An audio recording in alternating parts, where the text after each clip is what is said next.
नमस्कार मंडळी, आज मी तुम्हाला दाखवणार आहे तांदळीची भाजी.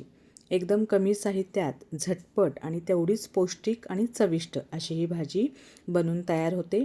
ही भाजी खाल्ल्यामुळे शरीरातली उष्णता कमी होते. याच्यामध्ये फायबर खूप आहे. या भाजीमध्ये अ जीवनसत्व आहे. तर चला करूया तांदळीची भाजी. इथं मी लसूण आणि मिरची घेतलेली आहे, ते आपल्याला कुटून घ्यायची आहे. आता इथं एक कांदा घेतलेला आहे, तो सुद्धा बारीक चिरून घेते. कांदा चिरून झालेला आहे आणि आता आपण करूया भाजीला सुरुवात. कढईमध्ये तेल गरम करत ठेवलं होतं, त्याच्यामध्ये आपण घालणार आहोत जिरं, मोहरी आणि बारीक चिरलेला कांदा. कांदा आपल्याला 1-2 मिनटासाठी परतून घ्यायचा आहे. कांदा मऊ झाला की मग आपण याच्यामध्ये घालणार आहोत लसूण आणि मिरचीची पेस्ट. यालाही आपल्याला 1-2 मिनटासाठी छान परतून घ्यायचं आहे. आपण वेगवेगळ्या भाज्या वेगवेगळ्या पद्धतीनं करतो. तांदळीची भाजी मी अशा पद्धतीनं करते, तुम्ही कशा पद्धतीनं करते हे मला तुम्ही कमेंटमध्ये सांगा.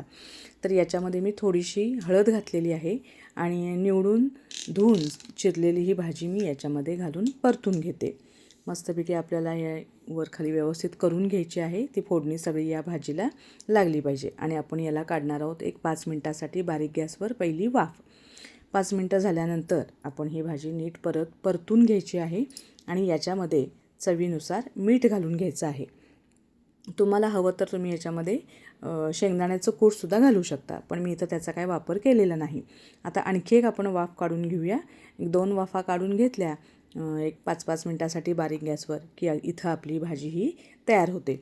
तर अशा पद्धतीने इथं माझी ही भाजी तयार झालेली आहे. भाकरीसोबत पोळीसोबत सुंदर लागते. तर तुम्हीसुद्धा नक्की करून बघा.